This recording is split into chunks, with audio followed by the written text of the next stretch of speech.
कि जब हमारे बीच में अच्छी चीजें बहस से गायब हो गई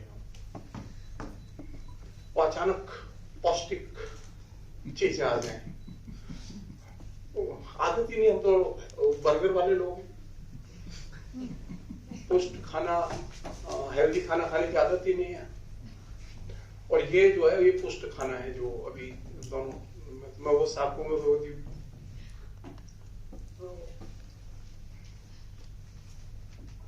मुझे एक उपन्यास पे बोलना है और ये उपन्यास में खाली दर्शन कराने के लिए लाया हूं। ये हिंदी का बंगला का भी कह सकते हैं आप, पहला लेस्बियन उपन्यास है। और ये बात 1996-97 की है। पृष्ठभूमि जानबूझ के बता रहा हूं मैं, क्योंकि अजय ने कहा था कि जरा पृष्ठभूमि जरूर बता दीजिएगा। मैंने हिंदी के 4 बड़े बल्कि 6 बड़े आलोचकों से इंटरव्यू किया।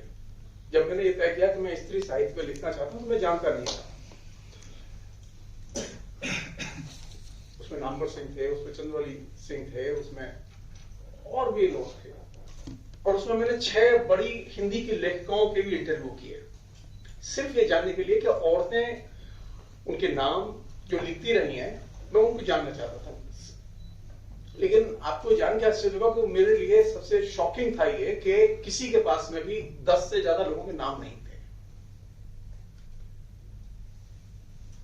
मेरे पास अभी भी वो ऑडियो रिकॉर्ड्स सुरक्षित हैं।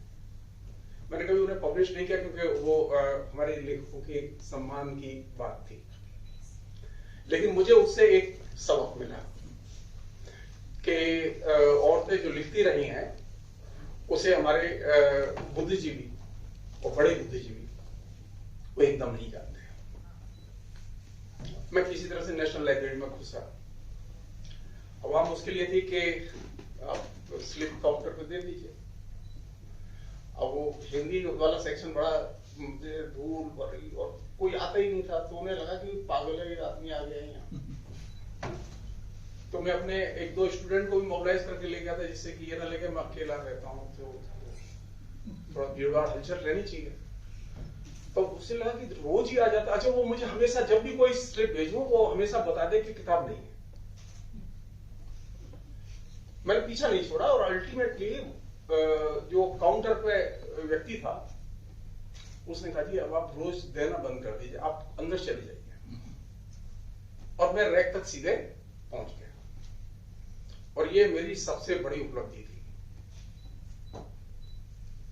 तो मैंने एक एक करके जो भी पुस्तकें, मैंने नाम सुने नहीं, मैंने नाम पढ़े नहीं, हिंदी साहित्य के इतिहास में उन लेखकों के नाम दर्ज नहीं, मिस्टर बंधु विनोद ने भी 20 से अधिक लेखकों के नाम लिखे नहीं, तो लोगों को पता कैसे चले। उसी में रेंडमली औरतों की जो जो रचनाएं मिलती जा रही थी, मैं रोज 5-6 रचनाएं लाता था, घर पढ़ता था। और उसने कृपा मेरे ऊपर इतनी की, नेशनल लाइब्रेरी के जो एम्प्लॉई थे, कि मैं जो भी पुस्तक मांगता था वो मुझे घर ले जाने के लिए देते। उन्हें ये लगता था कि मेरे जीरोक्स कराएगा, फिर दौड़ के जाना पड़ेगा। अच्छा, वहां थोड़ा सा जाना आना थोड़ा सा दुखदाई, और 30 पेज से ज्यादा वो करने नहीं देते। सो अल्टीमेटली एक दिन रैक में अचानक आशा सहाय का उपन्यास एक आदमी हाथ लगा,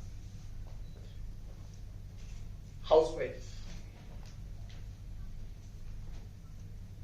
हिंदी साहित्य के सबसे बड़े विद्वान, उस समय के संपादक शिवपूजन साय ने उसकी भूमिका लिखी। और मैं जिन स्त्री लेखिकाओं को पढ़ रहा था वे उनकी रचनाएं कभी भी लाइब्रेरी से इशू नहीं कराई गई पढ़ने के लिए, ना बाहर जीरोक्स के लिए, कभी नहीं। वो आराम से धूल खा रहे थे। तो उस उपन्यास को घर लाया और मैंने पढ़ा उसे, तो मैं बहुत ही खुश कि पहली बार नई चीज मिली है। और नई चीज इस सेंस में कि पहली बार एक कंप्लीट लेस्बियन उपन्यास मुझे मिला। तो ये उपन्यास छपा था 1947 में, और ये मैं उपन्यास पढ़ रहा था 96-97 में। मैं कलकत्ता यूनिवर्सिटी में नया नया ज्वाइन किया था, तो मुझे कुछ काम करते रहना था। कोई लाइब्रेरी है वहां, तो मुझे लाइब्रेरी जाना अच्छा लगता है।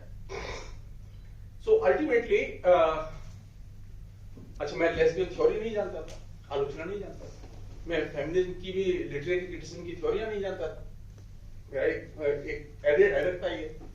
मैं मार्क्सिज्म तो जानता था, यहाँ जो और जो प्रचलित जो लिटरेरी क्रिटिसिज्म के स्कूल हैं जिन्हें मैंने जेएनयू में पढ़ा था, उन सबको मैं जानता था, लेकिन फेमिनिज्म तो पढ़ा ही नहीं जाता था। तो फेमिनिस्ट लिटरेरी क्रिटिसिज्म के जो क्या मानक हैं, ये भी एक तरह से एडेड तौर पर पढ़ने की एक समस्या मेरे सामने खड़ी हो गई, और जाहिर है कि उसे हमने चुनौती के तौर पर लिया। और अफसोस की बात यह कि जब पता किया तो मालूम पड़ा कि फेमिनिस्ट लिटरेरी क्रिटिसिज्म तो कहीं पढ़ाया ही नहीं जाता हिंदुस्तान में। फेमिनिस्ट तो थोड़ा बहुत पढ़ाया भी जाता है, लेकिन फेमिनिस्ट लिटरेरी क्रिटिसिज्म पढ़ाया नहीं जाता कहीं भी, अभी भी नहीं पढ़ाया जाता। तो मेरा पक्का विश्वास हो गया कि मुझे इस पर पुस्तक लिखनी चाहिए, चाहे जो भी। और वह जगह थी जहां से कि ये चीजें निकलनी शुरू हुई। और मैंने जो पुस्तक लिखी थी, स्त्रीवादी साहित्य विमर्श, जो सन 2000 में आई थी, उसमें मैंने एक चैप्टर ये लेस्बियन पर और खासतौर पर एकात्मी पर मैंने लिखा। अभी संयोग की बात है कि जैसे कह रहे हैं कि हमारे यहाँ 12 वर्ष में भी घूरे के दिन बदलते हैं, तो इस विषय का भी दिन बदले। यहाँ तो इस विषय पर बात ही नहीं करते थे, हिंदी साहित्य के लोगों ने बात ही नहीं की। शिव पूजन साय की भूमिका के बावजूद उस महिला को किसी ने एक अच्छा शब्द नहीं बोला। उसने 2 उपन्यास लिखे थे, दूसरा उपन्यास उसने कम से कम 12 साल बाद छपाया, कहीं कोई रेस्पॉन्स ही नहीं आया, कोई उत्साहजनक चीज ही नहीं थी।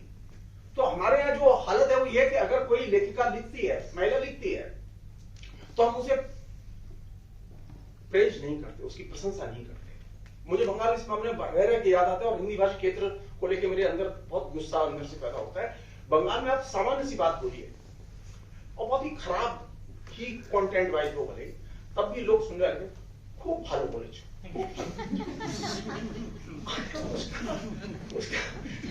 अच्छा कि जो आदमी बोल रहा है। मैं जब पहली बार गया तो मुझे लगा यार ये तो बहुत बढ़िया लोग हैं, हर एक से भालो बोले, सभी भालो बोल रहे हैं, तो अब बुरा कौन बोल रहा है?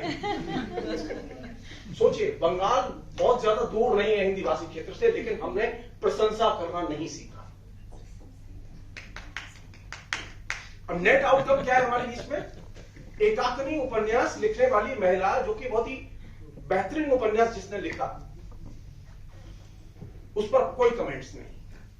लेस्बियन एक बहुत महत्वपूर्ण सब्जेक्ट, कोई डिस्कशन नहीं। क्यों डिस्कशन नहीं? तो हम तो भाई असल में बादशाह के चेहरे हैं। हमारी जो नींव रखी गई है ना दिमाग में, वो बादशाह ने रखी है। और बादशाह को ये जो समलैंगिकता थी, खासतौर स्त्री समलैंगिकता थी, ये पसंद नहीं थी। थोड़ी बहुत रही सही कसर जो है बाद में डॉक्टर विल्सन, भंडारकर, इन लोगों ने पूरी कर दी। इनकी भी नजर में जो लेस्बियन सब्जेक्ट था ये अच्छा सब्जेक्ट नहीं है। और ये बहस किस रूप में आई? जैसा मुझे भी शुरू में बताया सुधीर जी ने कि सुबह मथुरा पर बहुत चर्चा हुई है। वो जो सखी संप्रदाय था, 2 संप्रदाय थे वहां, एक है गोपी संप्रदाय और एक है सखी संप्रदाय। कंफ्यूज न करें हम लोग। चैतन्य जो थे वो गोपी संप्रदाय के उन्नायक थे, और स्वामी हरदास जो है वो सखी संप्रदाय के उन्नायक थे। उन्होंने बाकायदा सचेत रूप से सखी संप्रदाय को कल्टीवेट किया लिटरेचर में। और जो वहां कोई ड्रेस कोड नहीं है, स्वामी हरदास के यहां कोई ड्रेस कोड नहीं है।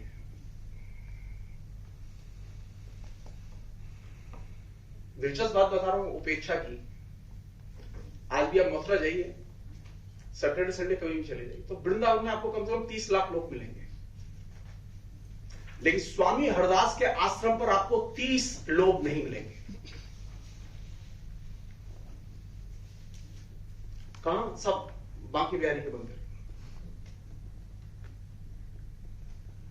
स्वामी हरदास का आश्रम है मथुरा में, वहां पूजा होती है वृंदावन में, वहां बाकायदा उनका ट्रेडिशन है जिसे वो मेंटेन किए हुए हैं। तो हिंदी लिटरेचर में एक है सखी संप्रदाय और एक है गोपी संप्रदाय। हम लोग जनरली गोपी संप्रदाय और सखी संप्रदाय में मिक्सिंग करते हैं, लेकिन इसे थोड़ा सा अलग करके देखना चाहिए। ये बहुत ही मेरा विनम्र अनुभव है। सेकेंड चीज, ये अचानक लेस्बियन उपन्यास नहीं आया, एक ट्रेडिशन रहा है स्त्रियों का जो कि लगातार इस पूरे ट्रेंड पर लिखती रही हैं।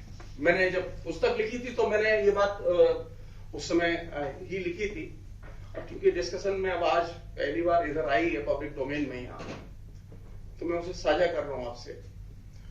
तो ये कि लेस्बियन है क्या? एक स्त्री का दूसरी स्त्री के साथ कामुक संबंध? जी नहीं। मैं बहुत विनम्रता से कहना चाहता हूं कि एक स्त्री का दूसरी स्त्री के साथ कामुक संबंध लेस्बियन नहीं है।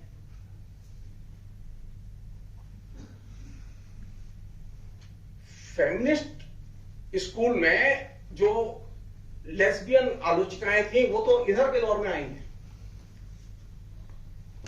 लेकिन हमारे यहां जो सखी संप्रदाय वाले थे जो हैं, उनमें से जितनी सखी संप्रदाय की लेखिकाएं थी उनके कविताओं को हमने अपने तरीके से संकलित किया, उसे लोगों के बीच में हम ले भी गए। मैं सिर्फ नाम बताना चाहता हूं जिससे कि दर्ज रहे हमारे बीच में, जिन्होंने इस ट्रेडिशन को विकसित किया। बनी ठनीन जी, रूप सखी जी, रानी बख्त कुंवर, प्रिय सखी, चंद्र सखी, रानी बांकावती जी ब्रजवासी, बाई सुंदरी कुंवर जी, छत्र कुंवर जी, श्री सुंदर सखी, श्री ललित किशोरी, ललित माधुरी, गंगाबाई, विठल गिरधरन, अलवेली अली, रतन अली, संकेत अली, बल्लभ अली, जनहर अली, सहजोबाई, दयाबाई, सरस माधुरी, रूप माधुरी। ये लंबी लिस्ट है। हमने क्या किया कि ये जो राधा कृष्ण में इसे कन्वर्ट करके, और जो अभी ये जो कह रही थी ना कि हमारे यहाँ मैंने कल भी ये बात कही थी, हमारे यहाँ छुपाने की आदत है। जो सामने दिख रहा है उसे हम देखना ही नहीं चाहते। लिटरेरी क्रिटिसिज्म का, किसी भी सार्वजनिक वाद विवाद का, और खासतौर पर पढ़े लिखे लोगों के बीच के वाद विवाद का जो सबसे बढ़िया तरीका ये होता है कि चीजों को उद्घाटित किया जाए, उजागर किया जाए, जो छिपी हुई चीजें उन्हें बताया जाए।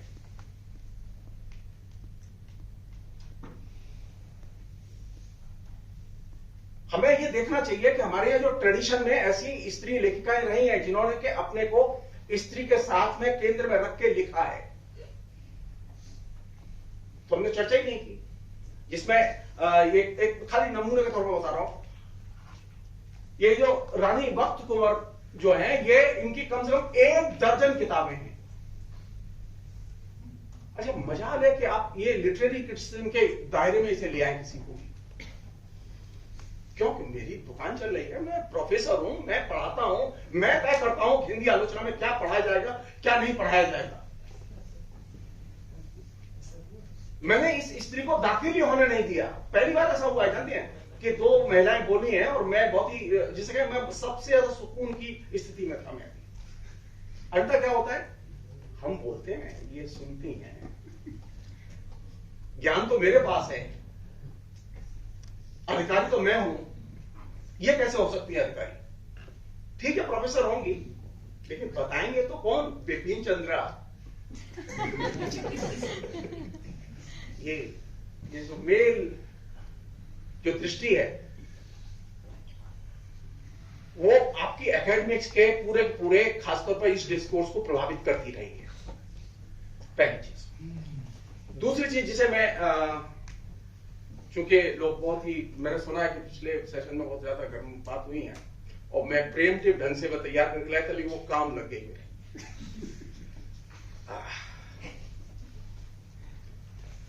भंडारकर साहब जो बहुत बड़े हिस्टोरियंस थे, जिनके हम बड़े ऋणी हैं, मैं एक पैराग्राफ उनका पढ़ के सुना रहा हूं।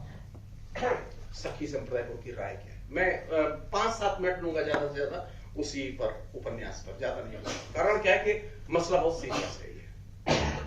मैं सिर्फ उस उपन्यास तक केंद्रित होकर नहीं निकलना चाहता। भंडारकर साहब कहते हैं, श्री कृष्ण से भी ऊपर राधा की उपासना ने एक ऐसे संप्रदाय को जन्म दिया। उनकी पुस्तक है Vaishnavism Saivism and other minor religious system. उसका एक पैसेज मैं सुना रहा हूं। वो लिखते हैं कि श्री कृष्ण से भी ऊपर राधा की उपासना ने एक ऐसे संप्रदाय को जन्म दिया जिसके अनुयायी स्त्रियों जैसी वेशभूषा धारण करते हैं, उनके जैसे साधारण व्यवहार करते हुए वे अपने को मासिक धर्म से भी प्रभावित मानते हैं। यानी वो जो लोग स्त्री वेशभूषा रखते हैं, वे लोग कहते हैं हमें मंथली पीरियड भी हुआ है। उनके वेश और कार्य इतने अरुचिकर होते हैं कि वे प्राय जनता में दिखाई नहीं देते और संख्या में भी कम है। उनका लक्ष्य राधा का किंकरत्व अथवा सखीत्व प्राप्त करना और अपने को संभवतः सखी भावी कहते हैं। यह दिखाने के लिए उनकी ओर लक्ष्य करना आवश्यक है कि जब स्त्री तत्व को प्रतीक मानकर उसे उपासनीय बनाया जाता है, तब ऐसे घृणित दुराचार अवश्य ही उत्पन्न हो जाते हैं। आखिरी पंक्ति जहां से अब मैं बात शुरू करूंगा, बहुत इंपॉर्टेंट है। वो कहते हैं, त्रिपुर सुंदरी के रूप में दुर्गा की उपासना का ठीक यही परिणाम हुआ है। लेस्बियन क्या है? जैसे कि मैं आपसे शुरू में अभी कहा, मैंने आपसे कि लेस्बियन का मतलब एक स्त्री का दूसरी स्त्री के साथ कामुक संबंध नहीं है। लेस्बियन वह स्त्री है जो कि पुरुष संदर्भ से अपने को परिभाषित नहीं करती। उठा के देखिए परंपरा। भंडारकर ने सही जगह लेके वो, क्योंकि हमारे यहाँ जो शक्ति संप्रदाय की जो देवियां हैं, इनमें अधिकतर देवियों की स्थिति है कि ये अनमैरिड है, इनके बाप को पता नहीं है, और जिसके पुरुष संदर्भ का पता नहीं है वो तो एकदम चिंता की चीज है मेरे लिए। मुझे वह स्त्री अच्छी लगती है, विमर्श में भी वह स्त्री अच्छी लगती है, चित्रण में भी वह स्त्री लगती है जो पुरुष संदर्भ से व्याख्यायित की गई है।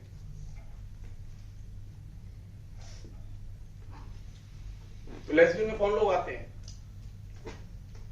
सखी संप्रदाय में कौन लोग आते हैं? वे लोग आते हैं जिसमें त्रिपुर सुंदरी तक शामिल है।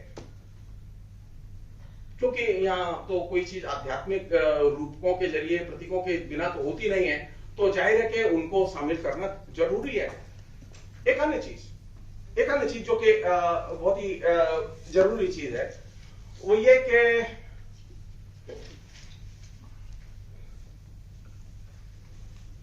आखिर ये लेस्बियन में ऐसी क्या चीज है जिसकी वजह से मैं इसे प्रेज करूं? इन सखियों में, गोपियों में ऐसी क्या चीज है जिसकी वजह से मैं इनको प्रेज करूं?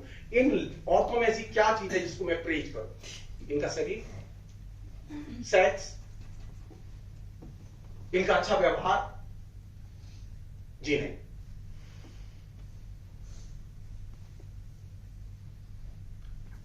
सभी लेस्बियन लिटरेरी क्रिटिक इस बात पर एक मत है, एंड्रनी रिच से लेके मोनिका बीटिंग तक सभी लोग इस बात से एक मत है कि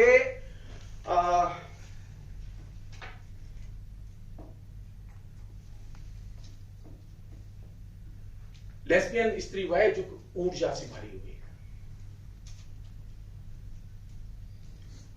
लेस्बियन स्त्री वह है जो कि शक्ति का, यानी पावर का एक तरह से प्रतीक है। अच्छा, हम इस रूप में सोच ही ले रहे हैं उसके बारे में। हम क्या सोच रहे हैं? वो सिर्फ दो औरतों के बीच का मामला है और वो दो औरतों के बीच में कोई शारीरिक संबंध की समस्या है, बस। बाकी इससे ज्यादा हम नहीं सोच रहे हैं। ऊर्जा और शक्ति के स्रोत के रूप में लेस्बियन को देखना, ये बुनियादी शर्त है, ये उसकी कॉन्सेप्चुअल शर्त है कि हम लेस्बियन को कहां से देखें। हम उसे देखें ऊर्जा और शक्ति के रूप में। एक अन्य चीज, जिसको के वो ये कि ये अपनी जो भी पहचान इनकी मिलती है वो पुरुष संदर्भ के बिना मिलती है। इनकी आइडेंटिटी पुरुष के साथ जोड़कर नहीं मिलती। तो हमारे लिए कौन सी चीज बड़ी हो गई व्यवहार में? कौन सी चीज मूल्यवान हो गई डिस्कशन के लिए? स्त्री की ऊर्जा, उसकी पावर। कितना सुंदर बोल रहे हैं। मैं तो कल डर रहा था, इनको देख रहा था, मैं डर रहा था कि आज ये बोलेंगे, पता नहीं क्या बोलेंगे, भगवान जाने। मैं सच कह रहा हूं आपसे, मैं अपने मन की कह रहा हूं। लेकिन जब इन्होंने बोलना शुरू किया तो एकदम दिल जीत लिया। अच्छा, हम इतने निगुरे लोग हो चुके हैं कि हम कभी सीधे प्रशंसा नहीं करते।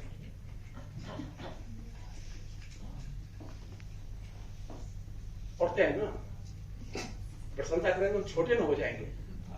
लेकिन हुई है प्रशंसा।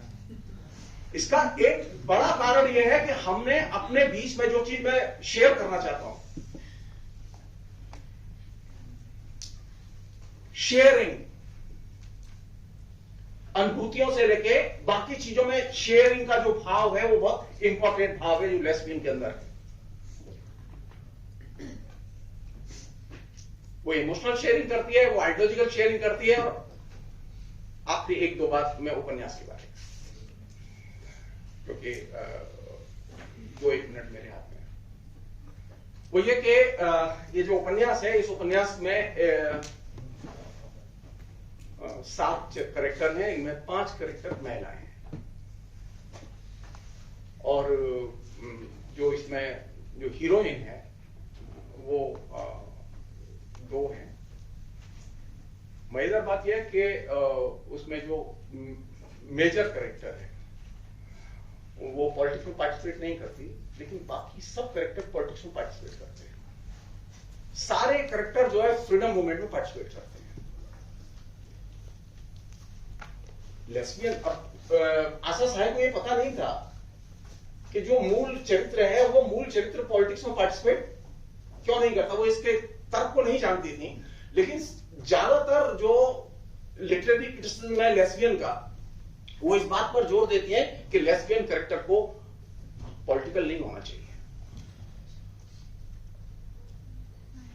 47 में एक हाउसवाइफ उपन्यास लिख रही है और वह किससे प्रभावित होगी, ये मेरा अनुमान है। एलिस हेवलॉक की जो पुस्तक थी वो हिंदी में आ चुकी थी 4 साल पहले, और निश्चित तौर पर उस पुस्तक का आशा साई के दृष्टिकोण पर असर दिखाई देता है। हेवलॉक पहले व्यक्ति थे जिन्होंने इस बात को कहा था कि ये एक कोई घृणित चीज नहीं है। इसलिए वहां पर एक प्रेज के तौर पर, एक सम्मान के तौर पर, प्रेम के तौर पर, आदर के तौर पर लेस्बियन रिलेशन को चित्रित किया गया है। तो मेरे लिए एक ही सबक हो सकता है कि लेस्बियन मेरे लिए अनटचेबल, घृणा की चीज नहीं।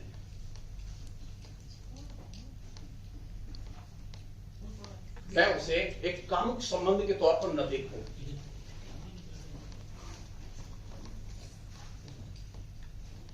फोर्टी 47 में ऐसी कौन सी चीज घट रही थी जिसकी वजह से ये चीज की जरूरत पड़ी? मेरे पास कारण उत्तर नहीं है।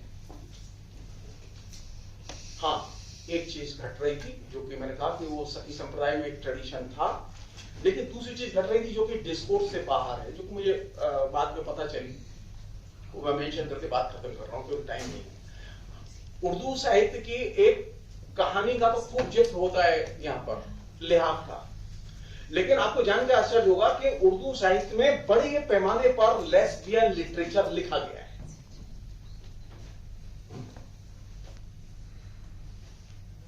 कहीं ना कहीं वो जो हम कहते हैं ना कि पड़ोसी से हम लोग प्रभावित होते हैं, तो उर्दू साहित्य से हम लोग प्रभावित तो हुए। हमारे यहाँ ये चीज आई तो सही, ये बात दूसरी है कि ये चीज एक हाउसवाइफ ने पकड़ी और वो आई, और क्या करना चाहिए हमें?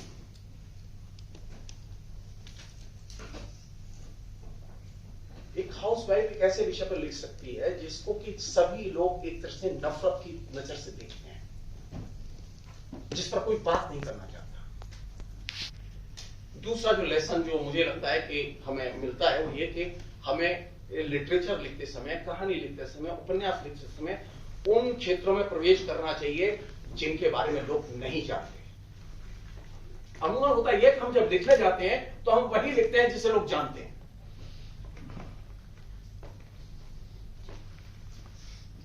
जिसे नहीं जानते, वो जीवन में छिपा हुआ है, उसे बाहर लाया जाना चाहिए।